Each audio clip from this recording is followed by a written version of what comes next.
Welcome, welcome, welcome. Okay, uh, here I am. I'm here. I'm just looking for my crown, looking for my crown, and to adjust the lights a little bit. Maybe we'll turn that one off. Okay, I'm here, and I've got my door open. You can see it over there. So Foxy and I are getting air again today, which is great, but it's also sad because oh boy, do I hate being here. But it's better than being dead. It's better than being dead. So today, my health is increasing. I'm feeling better and better. Um, I really think that I'm being healed, and that's a wonderful feeling. Um, Still, things get in my eyes, so I might put these back on in a minute to protect them if things blow in.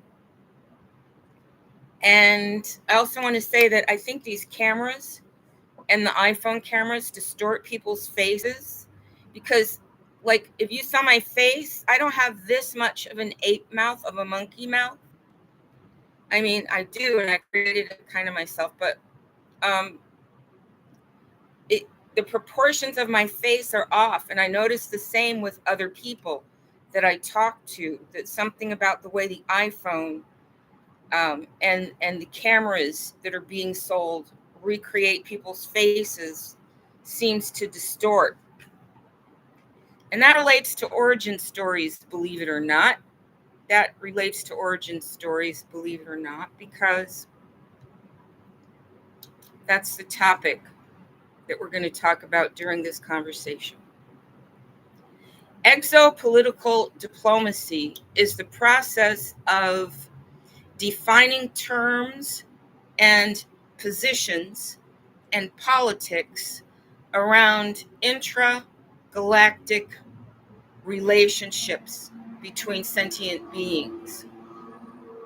Exopolitical diplomacy defines relationships in business, relationships in society, relationships in love and romance, relationships in public conduct, relationships in public discourse, what's talked about and what's not.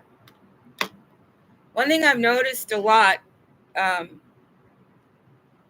on YouTube is that there are a lot of people that want to talk about origin stories. They want to talk about origin stories.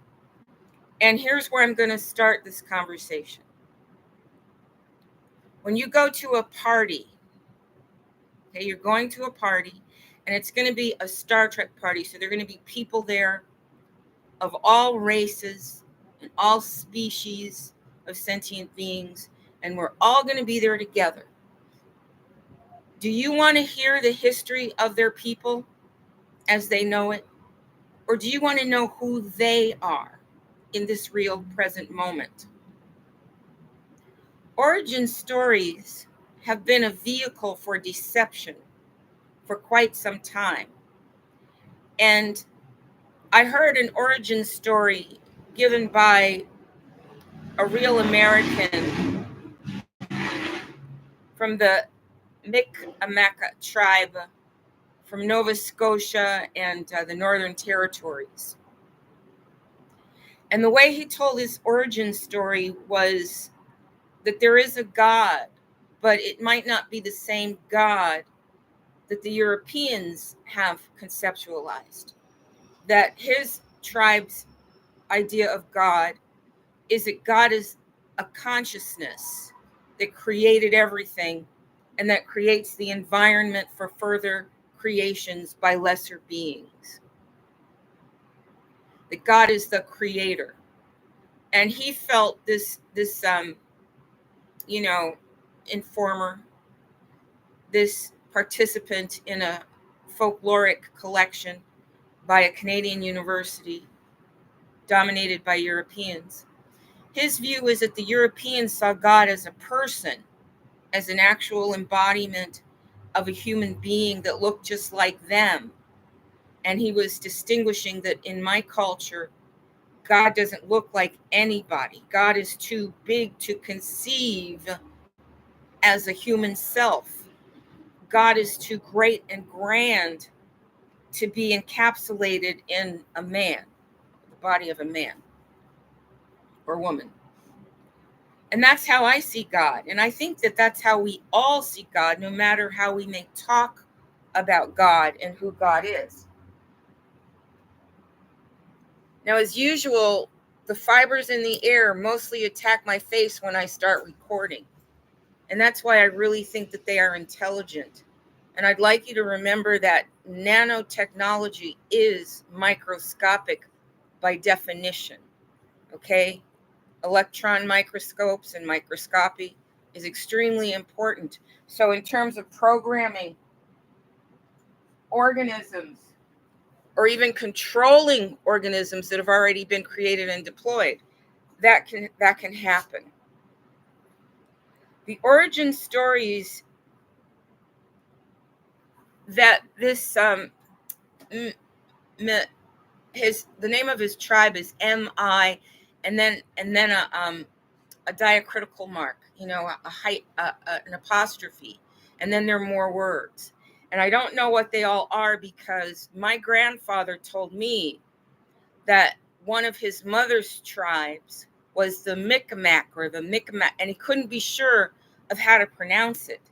So I thought it was this tribe. That's why I watched their recording especially. But this particular tribe that starts with an MI and then an apostrophe is in Canada, is farther north than North Carolina and South Carolina, where my great grandmothers, Native Americans, come from. Origin stories have been used to deceive people so much and to make one group feel beholden to another group. When somebody tells you that you were created by your enemies or by aliens and your DNA was manipulated and you were created by an alien, how does that make you feel? Do you feel personally empowered? Do you feel sovereign in your identity? Do you feel like you are a creation of God? Or do you feel like some kind of a monstrous lab experiment? You see? So origin stories can be deployed for their psychological impact on an entire race of people. Now, this origin story from the Ma'anaka people of Nova Scotia and the Northern Territories included figures, God, the son, the grandmother, the father, the nephew. It included these things. And when the chief was describing these things, when the tribal historian was describing these things to the audience, he was sure to let us know that they were positions for important social functions. Okay? That in order to have a society, you need to have this kind of a structure. You need to have a nephew because that's extended family. That's your siblings' children, your extended family. You need to have a father as a protector and the provider. You need to have a son for the environment you live in. And he really explained it ideologically like that. We weren't to imagine that there was really a son that we weren't to imagine real time correlations to these symbolic things. And a lot of origin stories have symbolism in them because they are meant to communicate among the people structures, social structures, why they were created, And a lot of the real American stories will say love and harmony was a big important part of the creation of human beings, of earthian in the human form, of earthian sentient primates, Homo sapien, or whatever we are. I'm not sure we're all the same species. So when I'm looking at origin stories, one that really is important to me is the story of slavery. Slavery was presented in history in America as an origin story of how dark-skinned, highly textured hair people came to this country. But one of the things that my grandfather told me from our oral history that predates the arrival of the Europeans is that we met the Mayflower. We were already here. And if you look at a lot of the histories of land masses in the world, you can understand why a lot of West Coast Americans in the tribes look kind of Chinese. They even share cultural elements with Asia. Okay? And if you look at how close Russia is to Alaska, you can see that you wouldn't even need a very sophisticated ship to cross that. But the Europeans, if they could have, they would have said that they brought everybody to America, that there was nothing here and no other people here until they landed there on the East Coast in Massachusetts, directly across from them. When you look at the technology of transportation available to the Europeans in the 15, 16, 17, 1800s, and even to today, you can realize that there was no way that they were able to transport all of the dark-skinned people that lived on the east coast of America to America. In fact, in Columbus's logs, he specifically states that the people are dark, that they are black, that they look African. If you look at the first Statue of Liberty, it was an African woman. If you could read Spanish, you could read Spanish history accounts, which are very old and well preserved, older than the British accounts. And you can see that Black people were already here. Black people were in the Caribbean. Black people were in South America. In Bahia, South America, you can find the remnants of ancient American cultures that are very Black. The Toltec people were Black. I know a man in New York who looks Toltec. He looks Toltec. And he could be Toltec. It could be. So why would the Europeans create this myth about slavery, except to make all Black Americans feel beholden to them, that they brought us here, and that we should be grateful to them for bringing us to this beautiful landmass here? But that's not how it was at all. That's not how it was at all, you see. Now, origin stories matter when you're trying to figure out, how did I get here? How did I, specifically me, get here into this social position, into this environment, this society?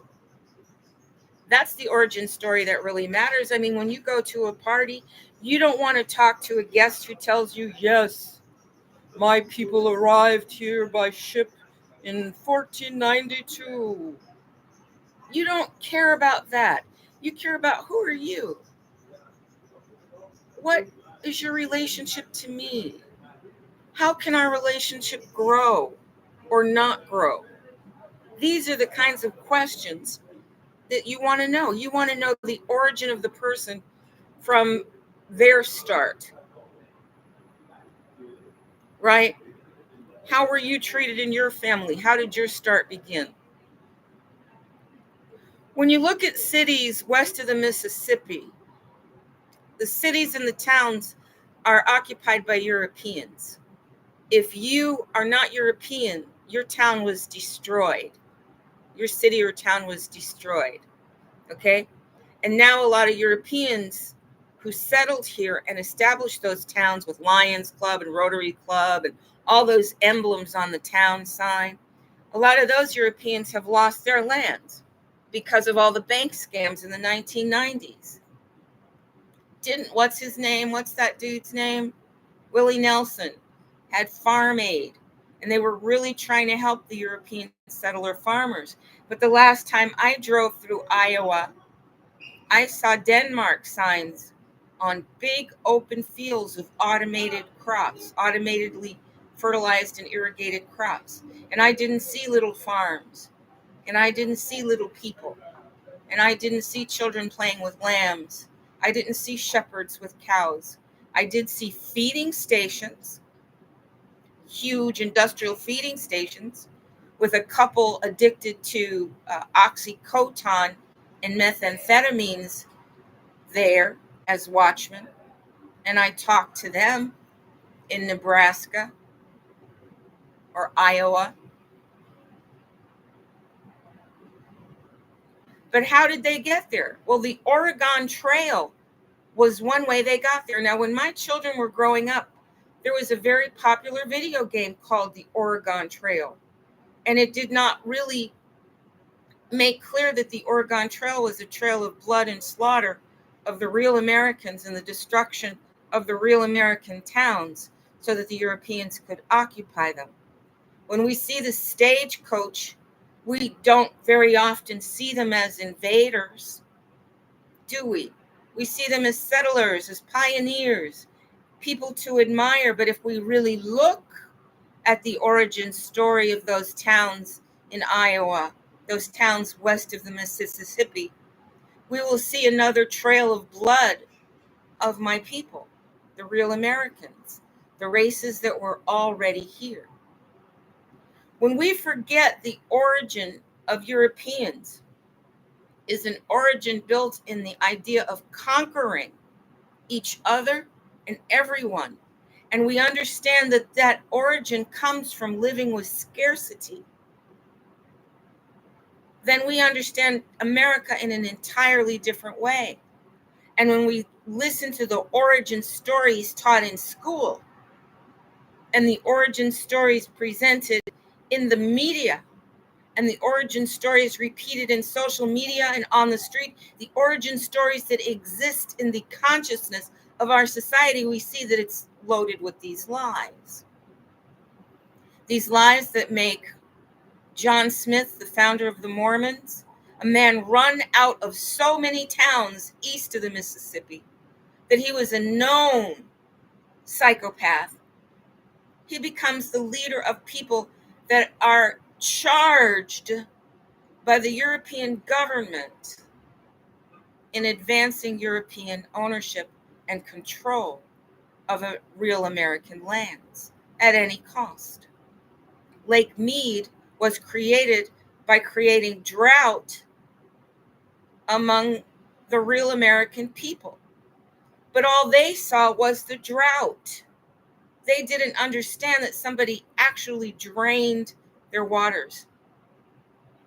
So when I saw here in the 2000s, the European corporations, the NATO people, developing aqueducts by draining the lakes and the ponds on the reservations, you could see that process repeated again and again. But if anyone had taught us that as a part of an origin story, we would have recognized it when it happened again. And an aqueduct from Canada all the way through the United States into Mexico would never have advanced as much as it has advanced today. So in our society, we have seen origin stories used to control and abuse, rob, and genocide people. And we know these origin stories are based in lies and deceptions. Let's look at the origin story of America, shall we? When the Europeans created the Declaration of Independence and the Constitution and even the Bill of Rights, the way that it disseminated into the public, which is multiracial, was that these were documents written to protect the rights of everyone, from the covetous hierarchical royals of Europe that had the scarcity mindset built on the force and conquest, what Neothink calls initiatory force, right? Now, if you're living in Europe and you know that your growing season is going to be very short, and you know that all the mountains and rocks are going to leave you with only so much arable land, but you've got a population that keeps growing and growing and growing, then you're going to understand that you either have to get more land or you have to watch your children starve. When I was able to study for all those years without getting a degree and being able to advance my career, I was able to dig in very deep into the archives of the university libraries and get to books that no one else had ever really touched. And one of those books was, I think it was from Norway. It was definitely from one of the Scandinavian countries. But it was a book of folklore about early European culture when they were first coming out of the caves and first beginning to develop a society. And they were among the latest cultures to actually develop society. And one of the things that was documented was how children were treated, that some people would actually get pregnant in the summertime so that by the winter time they would have a big fat baby to eat. And this was the truth. This was recorded in the Norwegian collections of European folklore. You'll also find a story of Big Freyd and Little Freyd in the very same book, about a little ghost that has a much bigger, more powerful ghost to protect him. Kind of like the story that we got in America of the three billy goats Gruff, that I am just the smallest of the goats, let me pass. My brothers will pay you. And by the time the third billy goat comes, the biggest one of it's all, it's able to defeat the troll, keeping them from the open lands, the pastures. The biggest goat is able to butt the troll that the smaller ones could not defeat. So if you find the original Big Freyd, Little Freyd folklore in the anthropological collection of Norwegian folklore, you'll also find stories about why Europeans started to actually create agencies and societies and values to protect children, that later in the Industrial Revolution led to the institutionalization of education itself. When they were out in the fields working or out in the forest hunting, they used to actually tie the babies to the wall and leave the babies tied to the wall all day long while they were out hunting and foraging for food. You'll also find that in stories. So when Europeans pretend to come from a more advanced culture, you might want to look at the real origin stories of the Europeans and understand that in their lands, scarcity was the rule, and surviving scarcity was the essential skill to learn. Okay? So when they came here, they had already created a situation where royals controlled the land and the wealth, and that their political system demanded that you have a good relationship with just a few people so that you could get access to the means of survival. That concept later became codified as a political movement known as Marxism. Marxism was all about managing to control assets, to control the means of production, to control the public discourse, to control the people so that you could control the assets, so that you could reward people that serve you and punish people that do not. But the Europeans knew that when they came to America, where all the tribes had been functioning, that ideology would not hold, because we grew up with great abundance, plenty of waters. And Europeans love to say, well, there were intertribal wars. Well, there were human sacrifices.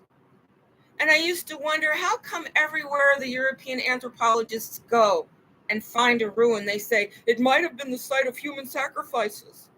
They were obsessed with human sacrifices. They were obsessed with war. They were obsessed with conquest. But here in America, if you've got a tribe of psychopaths, guess what you can do? You can walk a little farther. Okay? Now in Europe, the Norsemen from Norway became very obsessed with robbing and pillaging their neighbors, because by going south in the good weather when the ice melted and being really physically aggressive, they were able to get their hands on goods that they never could get their hands on in their own lands. We even had a cartoon strip here in America called Hagar the Horrible that presented Norse culture in popular American newspapers, where you'd have Hagar and his wife, and they looked really horrible. They were obese with scraggly long hair, and he was usually wearing an animal hair suit and carrying a club, and he was abusing his wife, and they were very, very, I don't know, uncivilized.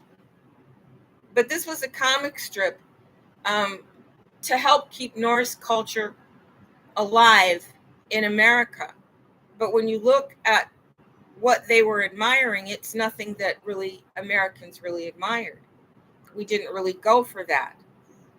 So whenever I hear Europeans try to justify genocide, theft of lands and waters, murder of indigenous people, takeover of land, takeover of city, destruction of economic bases, destruction of the economy of a people, I think about their origins that made them who they are. I don't think about some ancient origin story, about gods coming from other lands or aliens manipulating their DNA, because that doesn't matter to me today. What matters to me today is what they're doing with their free will. And when I see what they do with their free will, and I see their alliances and their values, that they really don't have a problem with their morality, then I say to myself, well, how did they get that way? How did John and Bob and Sue and Sarah get to be that way? How did they get to be a people that does not care about the suffering of children in Chicago? They announced abuse against children of Chicago, police abuse and abuse against each other, and they never once mentioned the way the Europeans dumped drugs there, the way the Europeans dumped all those weapons there, the way the Europeans created such economic devastation there, the way the Europeans made sure that people were getting drugs that were cultivated in a certain way. And they presented murder of real Americans so often that you didn't even want to hear about it anymore. Okay? Even now today, if I have a choice to hear Roland Martin tell me about the abuse of Americans at the hands of Europeans and European law enforcement and European justice systems, I feel like, oh no, I don't want to hear any more of that. Because that just desensitizes us to the human tragedy. That just makes us feel, well, that's who they are and that's what they get, right? And we never remember that those are the progeny of ancestors that created the value in America. The people that had mastered agriculture, ironwork, leatherwork, animal husbandry, why they even were jockeys in the horse races. So origin stories matter, right? They matter, but only as political devices. What really matters is who are you right now and what are you doing? What decisions are you making? And if you have created a system of power over me, why? And what are you doing with that power? Right? Now, in my opinion, rather than follow the tradition of telling stories of destruction of real American peoples, it would be more advantageous of news agencies like Roland Martin to talk about the way cyberspace criminals are functioning. And they are mostly European and foreign from other countries. That would be good to know. Why is T-Mobile raising their rates? How do they justify increasing the costs when they're not actually providing us any services? Those services are automated, and they have not prevented cybercrime.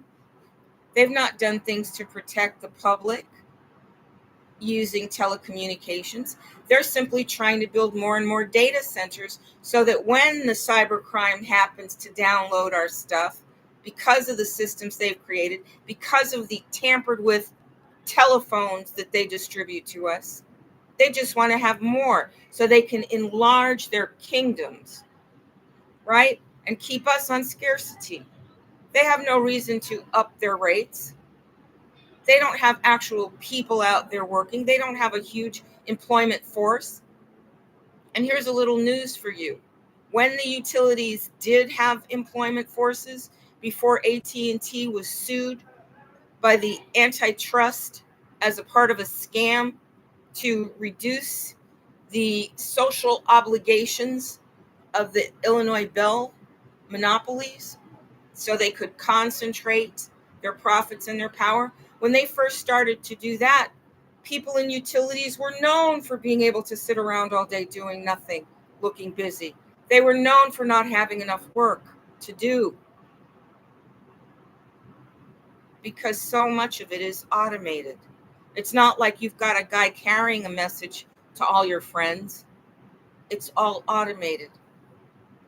So the origin of the economic system in America is very important, but the origin of the people, not so much. Because in order to create the illusion of dominance and superiority, the Europeans have been telling real Americans that they started off as slaves. But just like you are watching the cyberspace criminals and the corporation wrap their powers around you, their tendrils around you to drag you under the mud, while you're watching that happen, you little frog in the slowly heating, boiling water, you're thinking you're free, but you're not free. The system is wrapping itself around you so that you don't even have the nerve to say, hey, this is a democracy. And you've got two guys running for president that belong in nursing homes. There's no way that those octogenarians can lead a vibrant, vital nation with so many assets. But America, that started with the myth of being a democracy, so that we all would accept the dominance and power, so we all would accept the idea of government, really turned out to be like every other European monarchy that functioned as the government.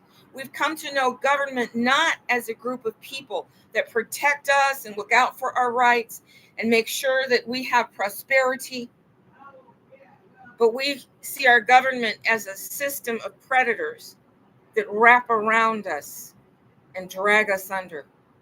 We see them as a system of predators that support foreign agencies and foreign investors that make sure that we pay and pay and pay, but get nothing for our money. You tell me how a house made out of three-dimensional materials can be worth more in 20 years than it was worth when it was built. Isn't the wood rotting? Isn't the plumbing rusting? And to repair all that, they haven't repaired it. They don't even have the tradesmen. They stopped vocational education. So it's not repaired yet. The real estate associations keep raising the prices up and up and up. And people get in these houses, and then the banks get to say, well, we're going to give you a remodeling, refurbishing loan, right? But you can't find anybody to do the work right. You might find men that'll patch it up long enough for you to think that you've got something functioning, but you don't. And when we find out from people like Bill and Jane Mount that private corporations are given money collected by a private corporation known as the Internal Revenue Service, we thought the Internal Revenue Service was going to collect all of our money and spend it on us. We thought they were going to keep our roads in order, make sure that unscrupulous people didn't cheat us, make sure that our schools were neat, make sure that things were distributed equitably among all the races and people and community. That's what we thought the IRS would do. But what does the IRS really do? They support the foreign companies that comprise the United States government. The United States government is essentially a hub of people that say they were elected, but none of us in a real democracy would vote for somebody with poor judgment that sells us out. We wouldn't. We would want to take care of ourselves, our families, and our neighbors. One thing that I think is really important is powwows and the intertribal powwows, because it helps to preserve real American culture and real American history. But the Europeans tried to stop that, just like they put slavery laws in. Now, the thing about slavery laws was that you didn't even have to ever have been a slave to be legally treated like a slave, right? In terms of the law, you would be seen as a slave if you were a real American and you were not obviously Cherokee or Iroquois or Huron. If you were one of the tribes that were more African looking, more black, then you could expect slavery to wrap around you. You didn't ever have to have a slave pass. You didn't have to have one single person held in slavery. Because I really, really need you to think about this carefully. Don't you think that what happened in Haiti with Jean Christophe happened in America a lot? I mean, if you've got a community of Black people that have been categorized as violent and criminal, don't you think they were even more so back in slavery times? Do you really think that there were a bunch of house Negroes protecting the master, the European? Don't you think that there was a whole economy built around that, and that there was a whole illusion built around the European? But the European was able to create law, right? Now, if you look at the origin stories of European nations, you'll see that the law was always designed to protect the royals from the population, from the people. Because as the people grew, as they reproduced and grew, they became more and more dangerous to the European royals. That's why you'll see the castles built way, way off. You've got to drive a long way and you got to go through a gate because they have military all through there so that no peasants could get through. Because in the European origin stories, they actually had the concept of peasants. Whereas in a tribe, you might have people with different talents and skills,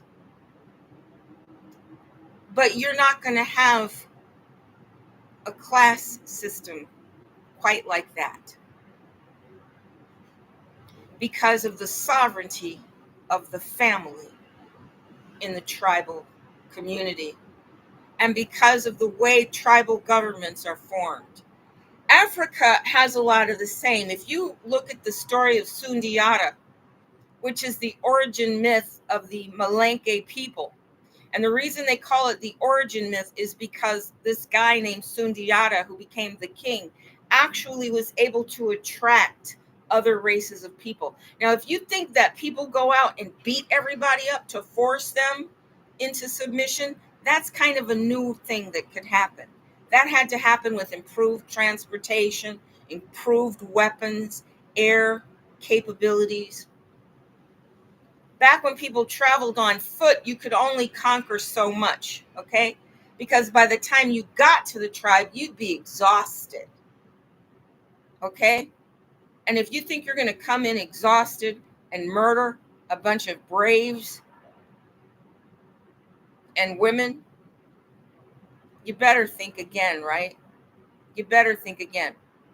But now they've advanced to the point where they can deploy bioweapons. Okay, I got one jumping in my face right now. I don't know if you can see it, but I still have a bioweapon infection created by the Europeans to make it easy to steal my inheritance so that I would be dying or dead.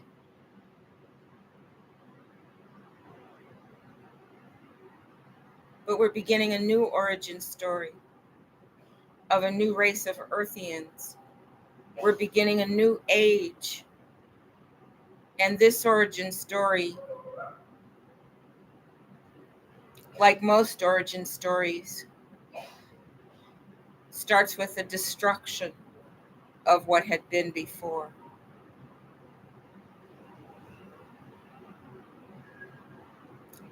So, as I could go on, but as humanity is moving into the intergalactic space, not the vicious ones that murder and kill, not the ones that would create a government that is designed to let foreign corporations own your decisions and put you under the illusion that you're making the decisions, that the majority of you have chosen what you're getting. Because I don't care whether you're a European or a real American, whether you're a European that settled here in America or you're a real American. I don't care who you are. You don't want to see people suffering, right? But once the people got here and started controlling the conversation in public space and controlling the news and controlling all the broadcasting, before cyberspace even gave a person like me a chance to beat the algorithms, because there were algorithms before, they're just automated now. The idea who gets to talk, who doesn't, what cartoons get to be in the funny papers and which ones don't, which people are reported as murder victims again and again, so that you feel like, well, they're murder victims, soon there'll be none of them because they're all murder, they were born as murder victims. See, as long as you're believing those kinds of origin stories, that you descended from slaves, so you need to be beholden to the Europeans, all of these lies. So now I see a whole new generation of lies being told in cyberspace about the origin of my people. Okay, the origin of humans. Now, Minister Farrakhan says that the Europeans were created by Yaqub in a laboratory. And Europeans themselves have said that they have been genetically tampered with. And Europeans are made of recessive genes. Black genes are dominant. Okay?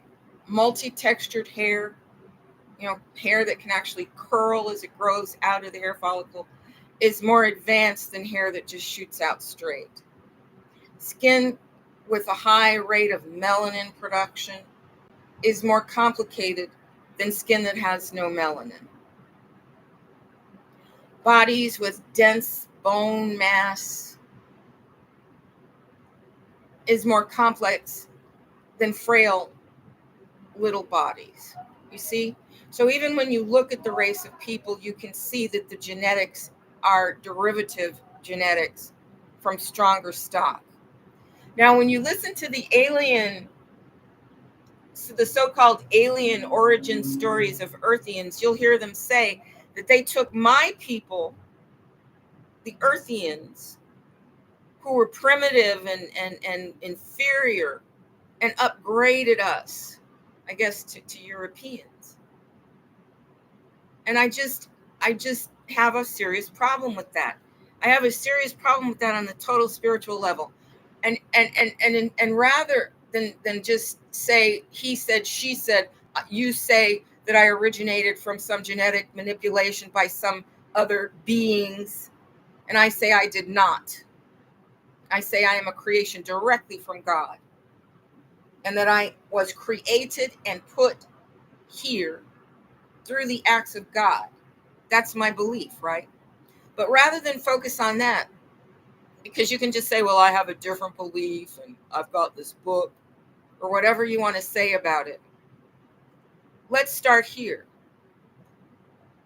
When you go to the party, do you really care about the origin of the people there? Or do you care about what they're going to do that's going to affect you and your life? You don't care how they got there. You care what they're going to do with what they've got. Am I wrong or am I right? That's what my Aunt Letha used to love to say. Now, am I wrong or am I right? And then later she'd say, now, am I right or am I right? Because she knew she was right. So as I see these people in cyberspace, whatever species they are, telling me that I'm some kind of a derivative creation of Arcturians or Zeta Reticuli or reptilians or some other creation under God, then I say, well, you didn't do it. Did you? Are you the one? Because if you aren't the one, we have nothing to talk about. Right? If you are not the one that did it, and you're going to say, yes, but my race did it. Do you see? Do you see how irrelevant it is? All of this propaganda, so that Earthians feel humble and small. So Earthians feel like, oh, you created us. You created us. You're superior. You created us. We're obliged. We're beholden to you. Don't fall for it.